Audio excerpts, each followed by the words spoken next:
Mayang aga sa inyong tanan, magandang umaga po sa inyo. Ako'y masayang-masaya na makasama ko ang aking mga simanwal dito sa Lawangan sa Pahinis Festival.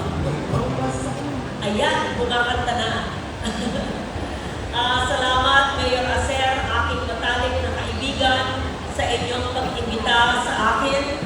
Sana kagabi, napanood nyo sa Facebook Live yung ating concert sa San Jose Escalade, kung saan yung Antique National School, yung University of Antique, Coral, ang Pandan Bay Youth Band ay kumanta at nag-play ng mga instrumento. Pero kung hindi po nyo napanood kagabi, dahil naghahanda lahat sa Fiesta Pahinis, pwede nyo panoorin sa Facebook dahil nandun pa rin yung Facebook ng konsyerto. At sabi ko kay Mayor Aser, pwede tayo magkaroon ng ating konsyerto sa San Jose o pwede sa Lawaan na ang ating mga IP, mga Irenon, Bukidnon na mga talents, ng mga local choir ng kabataan at magkaroon ng komedya na meron dito sa Lawaan. Alala ba nyo, nung ako ay tumatakbo congresswoman ninyo ng 2019, habang nangangampanya sa Lawaan ay merong komedya na ginanap sa San Jose dahil binibigyan ko ng importansya, ng halaga, ang napakagandang kultura ng Antique, lalo na dito sa Lawaan dahil higit na 29 ang ating Aklan Barangays at kasama na dyan ang 14 Aklan Barangays na meron tayo mga mahal nating indigenous people o katutubo ng mga Irenon. Kaya, thank you, Mayor Aser, sa iyong pag-ibita at si Kong A.A.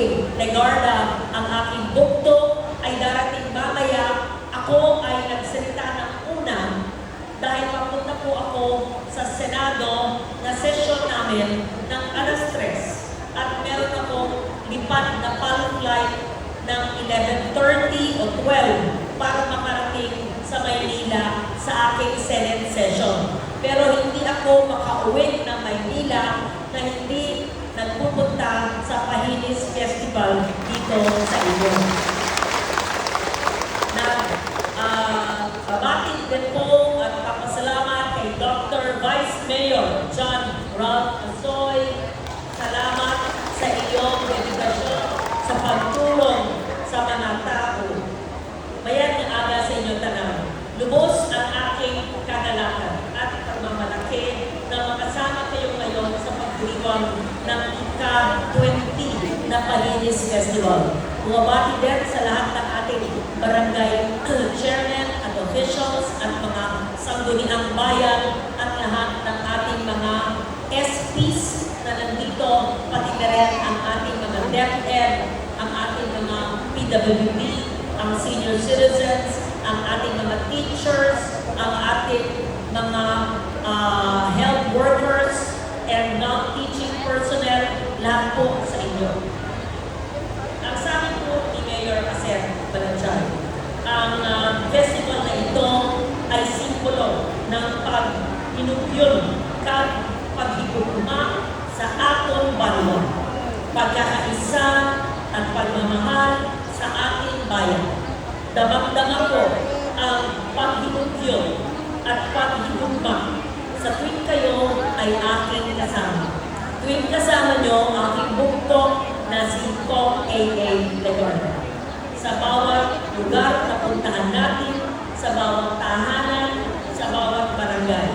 Dama ko ang mainit na pagtanggap na parang ako'y taga-Lawaan, pero actually kami ay taga-Pandan. Pero sa bawat kwentong inyong binabahagi na puno ng sensibilidad at sa bawat tradisyon ating sama-samang pinangangalagaan.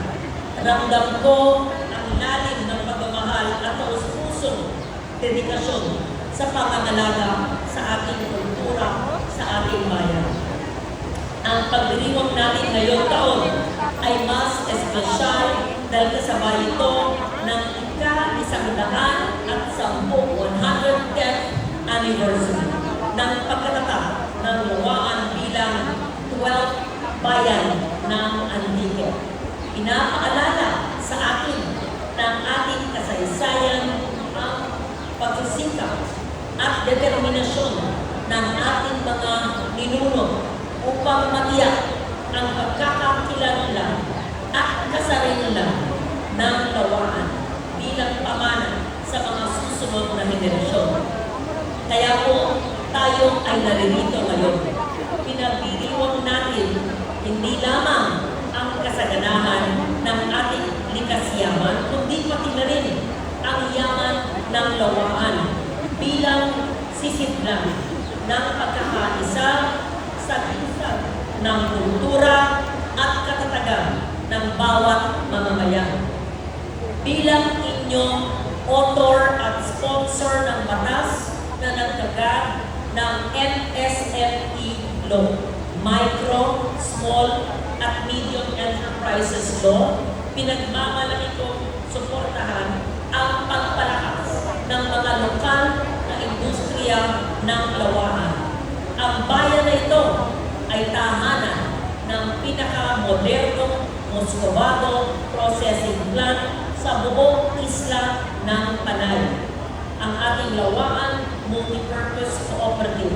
At kami po, Iko AA, ay patuloy na nagbibigay ng tulong ng shared services facilities sa LMPC. Tiniyak po namin na sa nakaraang taon nakakatanggap ang Lawaan Multipurpose Cooperative ng mga gamit sa pagproseso at packaging, pati na rin ng oportunidad na makilala ang kanilang world-class na Muscovado sugar sa mga prestigious trade fairs gaya sa National Arts and Crafts Fair sa Megabol tuwing Oktubre taon-taon at yung Philippine Harvest Fair ng Department of Tourism sa mga nakaraang taon. Bukod sa Muscovado sugar, kinikilala rin natin ang malaking potensyal ng industriya ng asin at bilang author ng batas na nagbibigay halaga sa mga sinaunang proseso ng asin. Hindi yung mga imported, kung hindi yung gawa sa tradisyon. Pinagmamalaki po natin na nakukuha po natin yung pagtatayo ng SSL Production Facility para pakinabangan ng mga tagalawaan, kundi na rin ng iba't ibang mga salt producers sa Belison, Patnomon at Lugason. Ang ating pasilidad na nalunsad na ng isang taon ay pinagtulungan ng stainless steel water pumps, cooking vat, evaporating pan, furnace at chimney para mapahusay ang produksyon ng asin. Balik. Ang aking dedikasyon upang mapaunlad ang bayan ng Lawaan ay hindi limitado sa pang-ekonomiya. Noong nakaraang Oktubre, dahil sinabi sa akin ni Mayor Acer at Ikong AA ang epekto ng Bagyong Christine, tayo kasama ang aking bukto na si AA ay nagpaabot ng personal na tulong sa ating kasimanwa dito sa Lawaan. Sa pamamagitan ng food packs at bigas sa mga pamilyang nasalanta mula sa Barangay Balumban, Barangay Intaw at Barangay Mapulong. Ang ating pagdamay ay patunay na sa oras ng pangangailangan, walang maiiwanan sa ating banwa. Patuloy po tayo nakikipag-ugnayan sa mga lider sa barangay sa pamamagitan ni Mayor Acer, sa mga barangay, sa mga proyekto para tumugon sa pangangailangan ng bawat pamilya. Sa ating pakikipagtulong sa mga leader sa barangay ng Lawaan, sa mga nakaraang linggo, ating tinalakay ang mahalagang proyekto pang-infrastruktura at marami dito ay ay napondohan na sa DAA o sa national budget ngayong taon 2025. Ito po yung pagpagawa ng flood control structure sa kahabaan ng Paliwan River sa barangay Ginbangaan upang maprotektahan ang ating kababayan mula sa banta ng pagbaha at maiyak ang kaligtasan. Nung nangyari ang bagyong 2022, Nobyembre 2022, ay si Kong AA, nangyayari pa yung bagyo, tumawag na sa akin at sabi, bumagsak ang Paliwan Bridge. Ang gobyerno ay walang pondo nun. At sinabi ni Secretary Bonoan ng Department of Public Works and Highways na hindi kayang gawin kaagad. Ngunit si Kong AA at ang inyong lingkod ay nagpulong at nag-meeting sa DPWH at sa mga DPM, Secretary Pangandaman, na hanapan namin ng pondo, kaya agarang pinagawa ni Kong AA Legarda at ni Senator Inday Loren ang Paliwan Bridge para sa Lawaan, Tugasong at sa buong Antique. Isipin po nyo, kung hindi umaksyon ang inyong congressman, siguro po hanggang ngayon, hiwalay pa rin at nakahati ang Antique. Dahil si AA ay talagang nakatutok sa pangangailangan ng mga tagalawaan at Tugasong at sa buong Antique. Sabi niya sa akin, Manang, kailangan pagawa. Tumawag ako DPWH, sabi nila, hindi lang naman Antique ang apektado, buong bansa, buong Kabisayaan, walang pondo. Hindi kami pumayag na walang pondo, hinanapan ng pondo sa Department of Budget at napagawa yung temporary bridge at ginagawa yung permanente bridge ngayon. Legarda at Legarda lang po ang naglagay ng pondo para sa Paliwan Bridge. Uulitin ko po, at alam naman ang lahat, importante lang malaman nyo, kung hindi po umaksyon ang inyong congressman, ay siguro po, nagbabangka pa rin ang mga tao para tumawid mula Lawaan hanggang Tugasong at Tugasong hanggang Lawaan. Dahil sa aksyon agad ni Kong AA, umaksyon ako kaagad at naghanap ng pondo para gawin ang Paliwan Bridge. Isa pa pong proyekto sa national budget ngayong taon, ang water system development sa Barangay Tigunhaw upang matugunan ang pangangailangan sa malinis na supply ng tubig. At isa pa, pagsasaayos ng mga kalsada sa Barangay Maybunga, sitio ng Sadsadan upang mapabuti ang konektibidad at transportasyon sa rutang Barangay San Ramon, Barangay Lantazon, Barangay Liberato na magkokonekta sa Iloilo Antique Road, ang public market ng Lawaan at sa processing and packaging plant ng Muscovado bilang suporta sa agribusiness industry. Kasama rin po ang phase 2 ng kalsada mula Barangay Maybunga hanggang Barangay San Ramon o ang Lawaan Road Network to Capiz Road Network para mapadali ang paglalakbay at magpalago ang kalakalan. Mula sa kabundukan para hindi lang isa ang daanan.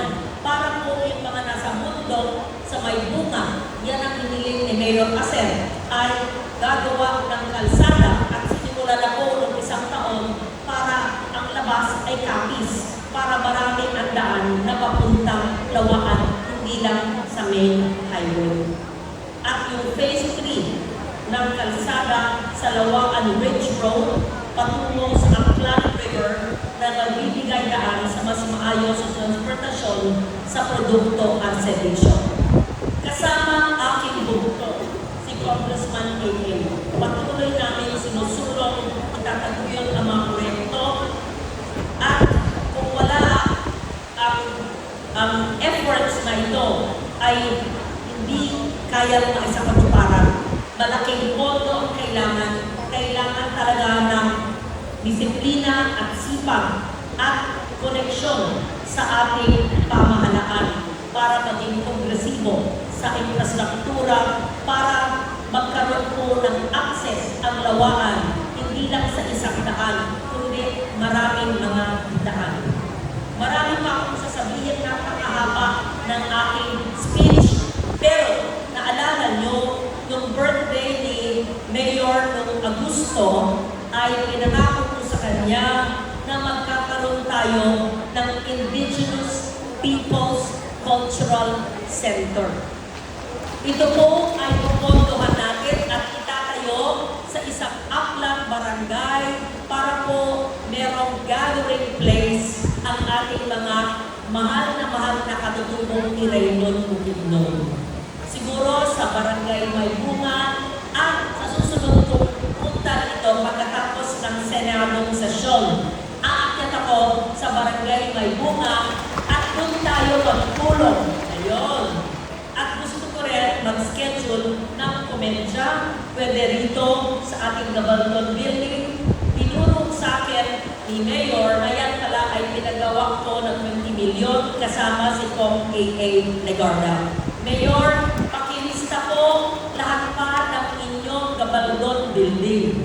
Kung meron pa po hindi napapagawa na Gabaldon Building, ako po yung author ng batas at si Kong A.A. kaya rin niya maglagay ng pondo para ayusin natin lahat ng mga antigo na magagandang mga Gabaldon Building. At inihiling ko sa ating mga principal, mga guro, ang inyong mga listahan sa classroom at anong kailangan ng estudyante para mailagay po namin ni Kong A.A.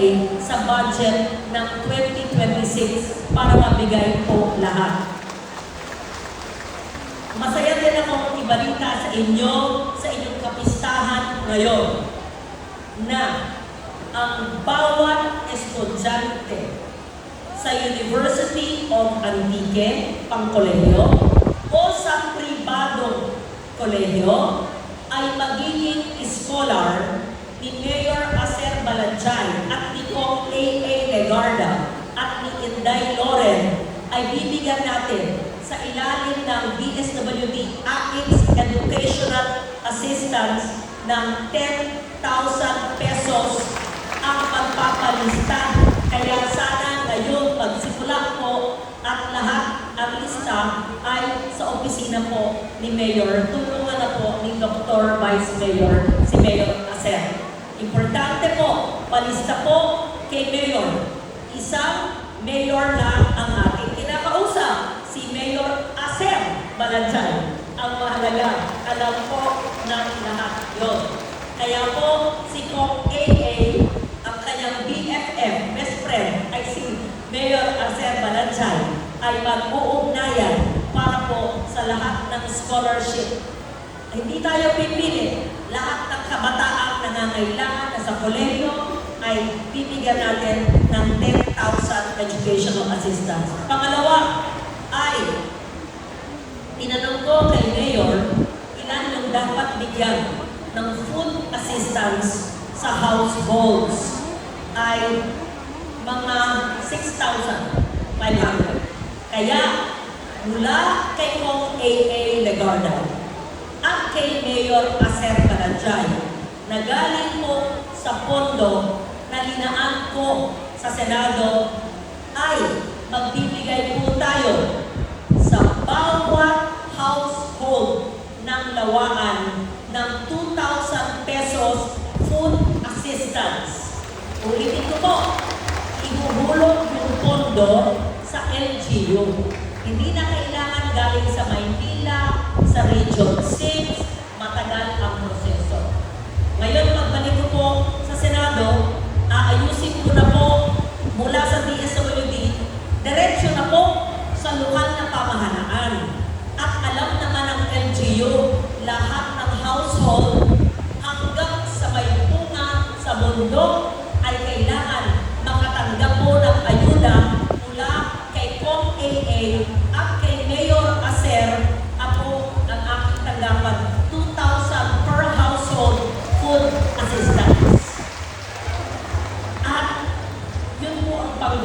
inyo. May padala po kami nitong AA ng Happy New Year food boxes. Yan po ay galing pa sa SM sa Maynila na pinadala nyo dito po. Lahat po kayo, ang mga senior citizens lalo, ay meron pong food boxes para ngayong araw na ito. At sa February 5, meron pong personal na bigay po ang aming pamilya, hindi po AIS, na allowance para po sa lahat ng barangay workers. Tanod, Lupon, DHW, SK Chair, SK Kagawad, barangay officials, at lahat ng nagtatrabaho sa barangay may personal 1,000 pesos a month allowance po mula sa ayuda galing kay Legarda.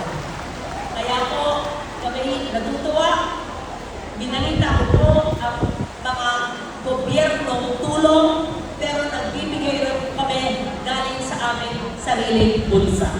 Kaya yun ang binilin sa akin ni Kong AA. Ako po ay pupunta na po sa Senado para lahat ng aming sinasabi ay makitrabaho po na po sa Maynila. Darating si AA mamaya at bibilin ko kay Mayor, huwag mong kakalimutan ang aking request sa iyo, yung aking lasaw. Pagkarating ko, sabi kay Mayor, mayroon kang lasaw? Ay, sabi niya, busy kami sa fiesta. Wala ngayon, kaya may utak kang lasaw. Pero tuwing umaga naman, ang aking almusal ay mainit na pandesal at ang peanut butter na galing Lawaan. Paborito ko yan. Mainit na tinapay at peanut butter.